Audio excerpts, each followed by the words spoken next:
Olá a todos, meu nome é Bianca. Eu vou falar sobre o Reino Fungi como uma das atividades propostas pelo projeto BioCheck. Vamos tratar dos principais pontos relacionados a esse reino com temas que possam cair no Enem. Quando a gente fala em fungos, você já vai associar algumas palavrinhas mágicas, como bolor, mofo, cogumelos, micoses, doenças de forma em geral. Bom, todos esses, eles apresentam características em comum, como apresentarem células que são eucarióticas, ou seja, elas apresentam um núcleo organizado com a presença da carioteca. Todos os fungos, de forma geral, serão eucariontes. Todos os fungos também terão parede celular, características que vocês vão encontrar ainda em outros grupos que vão estudar, que é o grupo das plantas. Mas diferente das plantas, os fungos apresentam quitina, um polissacarídeo chamado quitina na sua parede celular. A presença de quitina também é encontrada no exoesqueleto dos artrópodes. E aí eu já faço aqui uma observação que essa é uma das características que liga a aproximação dos fungos serem mais próximos dos animais do que das plantas. Durante muito tempo, os fungos foram tratados dentro da botânica. Os fungos foram tratados como planta, dentro do reino planta. E estudos mais recentes demonstram que, evolutivamente, os fungos hoje são mais próximos dos animais e não mais das plantas. Outra característica que podemos encontrar nos fungos é a sua substância de reserva, que também é um outro polissacarídeo chamado glicogênio. O glicogênio também é encontrado na reserva dos animais. Então, os fungos, eles não realizam fotossíntese, ou seja, eles são indivíduos heterotróficos. Para se alimentar, eles lançam enzimas no ambiente, onde será degradado, onde será quebrado compostos grandes em compostos pequenos, para que os mesmos possam obter o seu alimento à base de compostos orgânicos. Então, a característica dos fungos não apresentarem cloroplasto, não realizarem fotossíntese, deixa-os também distante das plantas, porque durante muito tempo acreditava-se que o fato deles não realizarem fotossíntese era uma característica que eles tinham perdido das plantas, mas mesmo assim eles fariam parte do reino planta. E aí eu reforço que hoje em dia os animais são mais próximos dos fungos do que das plantas. Bom, os fungos apresentam organizações simples, que são os indivíduos unicelulares, como exemplo as leveduras, aqueles fungos que estão relacionados com a fabricação de pães, de cervejas, mas eles também podem apresentar estruturas mais complexas. Então, é o que nós chamamos de indivíduos pluricelulares. Mas eu destaco algo que vocês vão estudar outros indivíduos pluricelulares, que eles formam tecidos. Não é o caso dos fungos. Isso é muito importante. Os fungos não formam tecidos. Então, a organização, o conjunto de células que se formam nos fungos não dão funções diferentes, não apresentam funções diferentes na sua organização. Tá? Então, aqui a gente tem, por exemplo, uma paredezinha mofada, né? Então, fazem parte dos pluricelulares. Temos aqui os fungos que ocorrem nos queijos, na parte alimentícia, fazem parte dos fungos pluricelulares, bem como aqui no videozinho está passando, uma típica orelha de pau, que faz parte também desses indivíduos pluricelulares. Esses indivíduos pluricelulares apresentam uma organização mais elaborada, tem o que nós chamamos de hifas. Então, todos os fungos que não sejam unicelulares, eles vão apresentar hifas na sua organização. Então, o que são as hifas? São esses filamentos, né, que eu estou apontando aqui para vocês, que eu estou circulando, e que vão apresentar organizações diferentes. Então, alguns filamentos, eles não têm divisão, não apresentam divisões. Então, se você olhar aqui nesse primeiro, nós temos aqui 6 núcleos que está dentro do mesmo compartimento de uma única célula. Quando assim acontecer, vamos dizer que esses fungos são chamados cenocíticos. Já nesses outros dois aqui abaixo, que eu estou numerando como 2 e 3, eles apresentam septos e por isso são chamados de hifas septadas. São essas divisões, onde eu estou passando aqui, ó, a linha azul. E aí, o que tem de diferente nesses septos encontrados nos fungos é que os septos eles não são fechados por completo. Existe uma divisão nesse septo e essa divisão permite que haja trocas de compostos citoplasmáticos entre as células. Bom, então a diferença aqui entre 2 e 3 é a questão de núcleos. Nós temos apenas um núcleo nessa número 2 e nessa número 3 nós temos 2 núcleos em cada célula. O que isso representa? Isso aqui representa que todos os fungos que nós chamamos de macrofungos, por exemplo, aqui o cogumelozinho aqui na foto, são indivíduos que apresentam 2 núcleos em cada célula. Tá? Então, a gente fala que eles são dicarióticos, bom? Dicarióticos, por quê? Porque tem 2 núcleos. Nessa foto abaixo, é para mostrar que quando há a formação do septo, automaticamente existe várias células sendo formadas. E cada pedacinho desse, cada célula, vai ter todas as organelas que são encontradas nos fungos de forma geral. Então, aqui a gente tem uma ampliação, né, dessa célula. E aí, ó, o fragmentozinho aqui, ó, onde eu tô passando aqui o lápis azul, tá? Representa o septo. Todas as organelas vão estar em cada um desse espaçozinho, bom? Essa organização com hifa, se nós tivermos apenas um único filamento, nós temos o que nós chamamos de hifa, uma única hifa.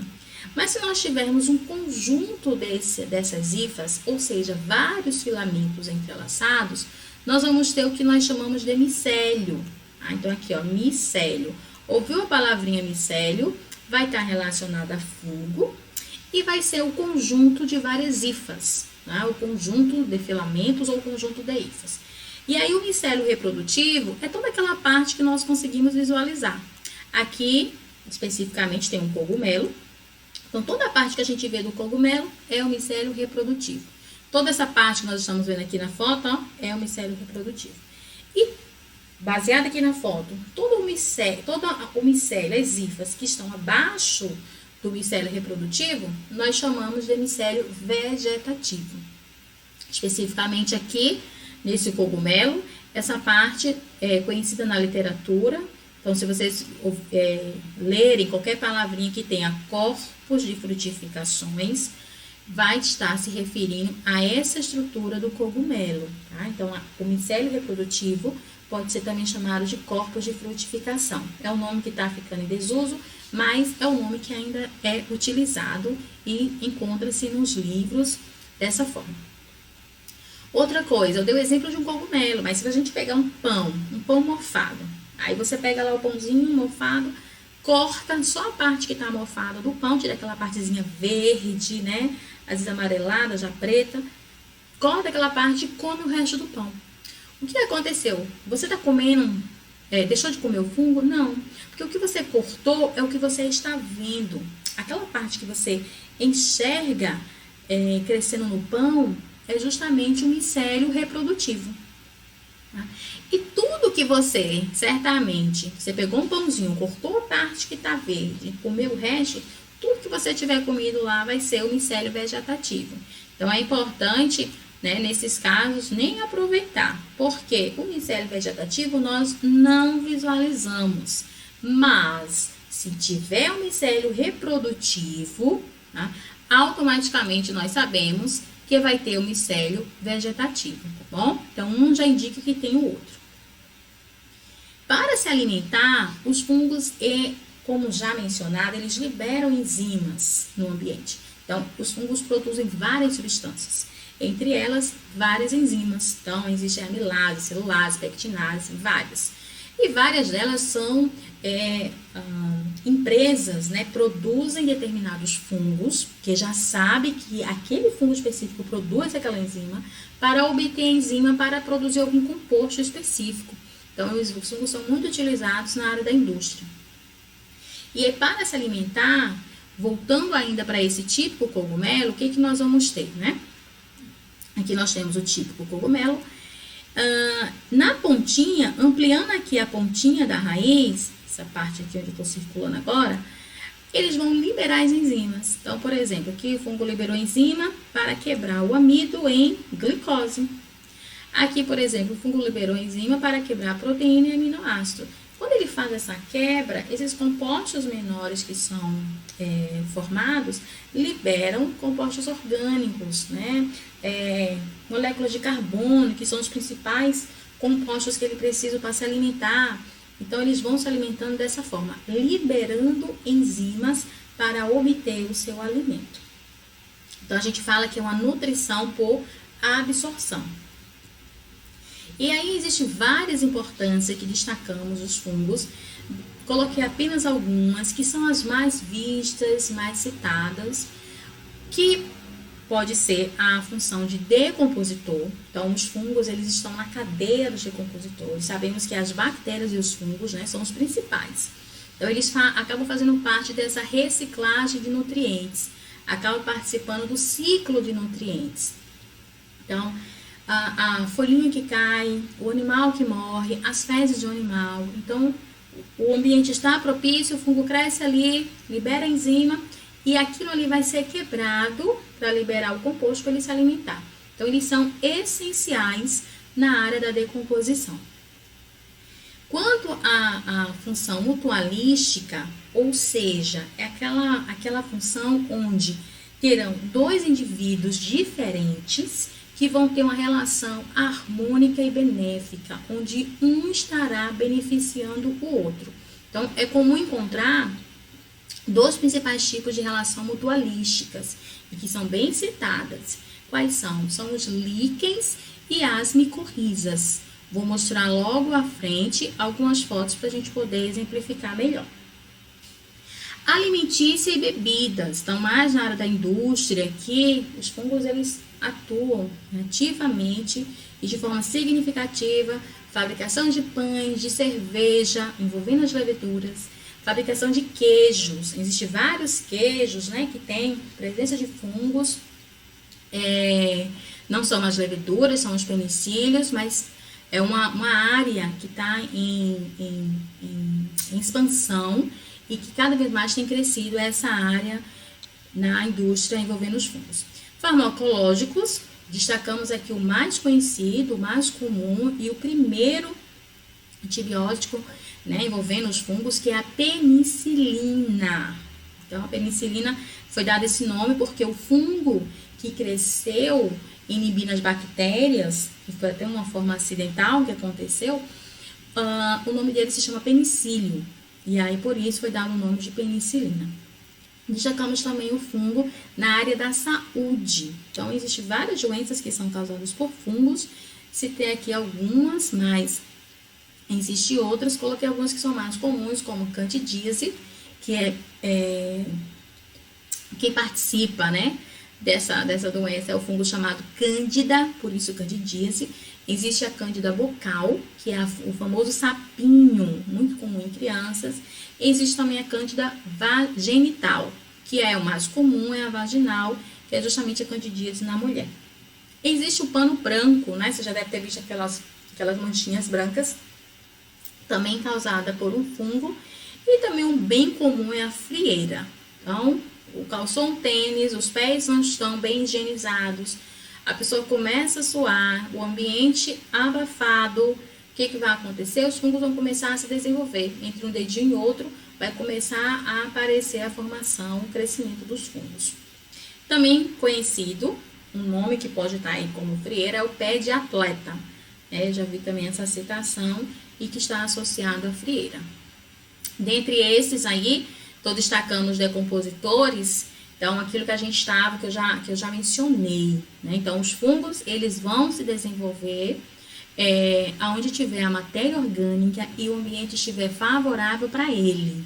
Bom, o ambiente úmido, com a temperatura amena, sem a temperatura não pode estar alta, é o ideal para o crescimento dos fungos. Então, aqui nesse vídeo é só para mostrar o crescimento dele, e nós podemos notar que ele vai mudando de cor. O início ele é branco, como está aqui também abaixo nessa fruta. Com o tempo ficando maduro, ele vai mudando de cor. É o mesmo fungo, na maior parte das vezes, ele só está em um estágio diferente de maturação. Tá? Então, como decompositores, falamos da questão mutualística. E aqui eu destaco uma palavrinha que vocês podem encontrar também, que é a palavrinha chamada de simbiose. Ou seja, nessa relação harmônica que eu falei, um já não consegue viver mais sem o outro.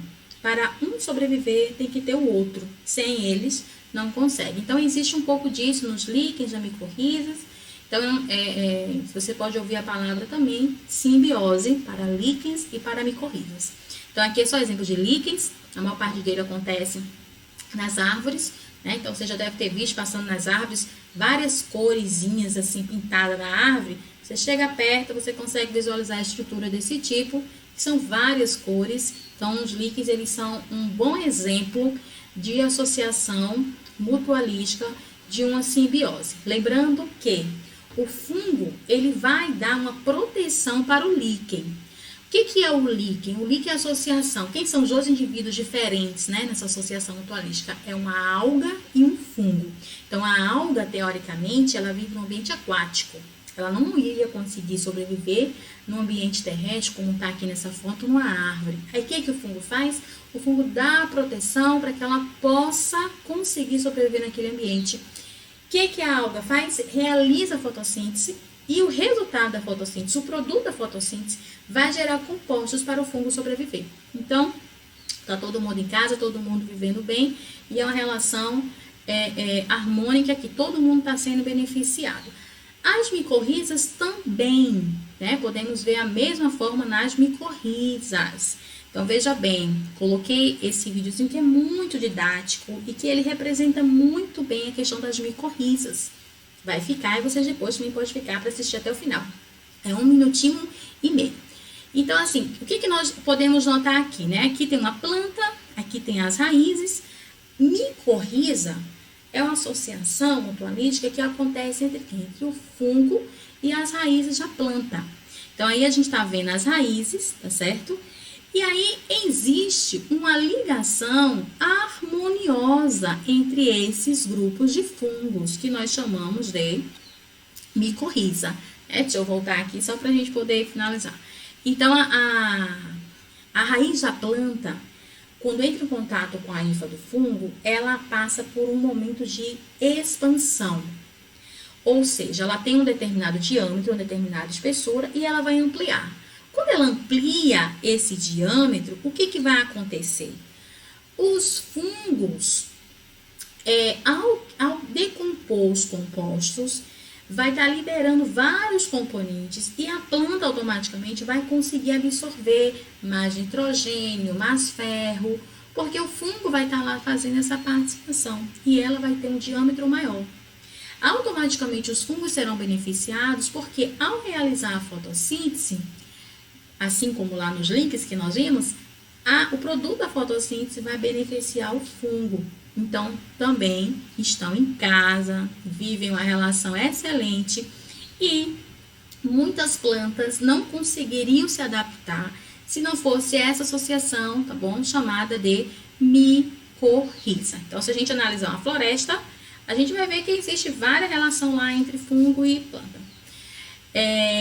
Na alimentação, destacando aqui que a alimentação tanto envolve os que são fabricados, então aqui a cerveja e o pão, como a gente já mencionou, né, em outro slide, falando de levedura, e aqui a questão o consumo do próprio fungo, né, então aqui é um tipo de cogumelo, o famoso shimeji, tem vários outros aí, como shiitake e assim por diante.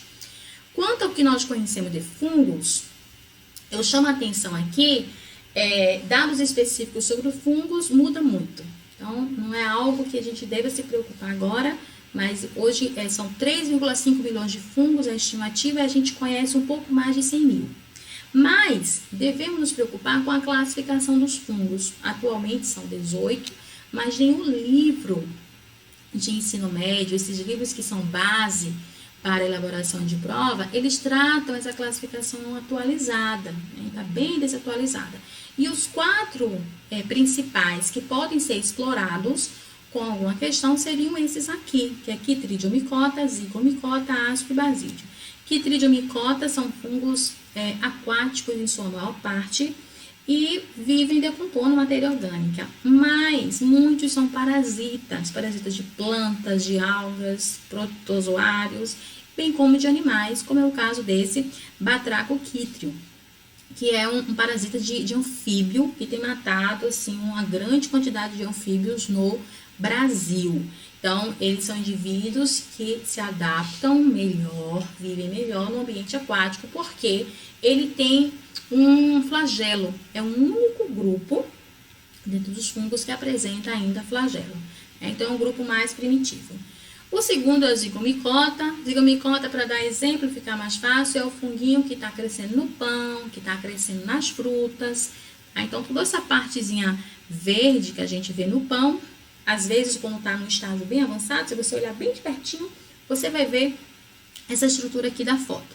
Então, um dos fungos mais comuns é esse Rhizopus stolonifer. Então, aqui é todo o corpo de frutificação que ele apresenta. Aqui é crescendo em um fruto, mas Zygomycota, a maior parte são saprofíticos e se desenvolve principalmente em pães, verduras, legumes. Ascomycota e Basidiomycota 3 e 4 são grupos bem próximos porque apresentam aqueles fungos que a gente vê a olho nu, né? Então, por exemplo, aqui a Ascomycota, esse primeiro aqui, a gente tem uma coqueína, um fungo que a gente consegue ver de longe, crescendo no substrato, e vem a palavrinha mágica aqui do filo. Tá? Então, palavras que vocês podem encontrar, né? A palavra chamada asco. Então, o que é asco? Ó, gente, é essa bolsa. Se vocês observarem, tem 3 bolsas aqui. Essa bolsa aqui, dentro dela tá cheio de esporo. Então, é uma bolsa que guarda os esporos. Então, olha, observe bem, é prefixo do nome. Falou em Ascomycota, a gente tá falando de fungos que apresentam essa bolsa. Só que existem reproduções mais simples dentro desse grupo, que é uma reprodução assexuada, e aí a gente vai destacar grupos que nós já vimos. Então, o fungo que acontece, que cresce no queijo, o fungo que é induzido para crescer em queijos, nós chamamos ele de Ascomycota, é um famoso penicílio, tá? Esse segundo aqui que nós estamos vendo. E também se destaca as leveduras. Então, a Saccharomyces cerevisiae, que nós já vemos, já está citando desde o início, é um tipo também de Ascomycota. Lembrando que todos as Ascomycota formam asco? Não. Só os que se reproduzem de forma sexuada, tá bom? Todos os demais, seja no queijinho, seja na fermentação, eles vão ser, não vão apresentar asco porque se reproduz de forma assexuada. Aqui, por fim, para terminar, o último grupo, Basidiomycota, a maior parte deles são os famosos cogumelos, e se a gente tivesse que destacar aqui Basidiomycota, a gente destacaria esses fungos que são produzidos para alimentação, tá? Os comestíveis. Mas aí, para fazer o paralelo, nós vamos ver o seguinte, que o início da palavra aqui é basídio, né? E no outro era asco. Então, veja só, basídio, por que basídio? Porque ele tem uma estrutura aqui, ó, chamada basídio, um pedestral. O que esse basídio faz? A mesma coisa do outro. Ele suporta os esporos, né? Só que lá tá dentro de uma bolsa, em Ascomycota, e aqui ele tá dentro, tá no pedestral, tá fora. Tá? Então, forma o basídio, que é Basidiomycota, tá? Lembrando também que pode ter reprodução sexuada e assexuada, tá? Então, é isso. Eu espero que tenha ficado claro para vocês e eu estaria à disposição para qualquer dúvida, qualquer questionamento, tá bom? Até mais!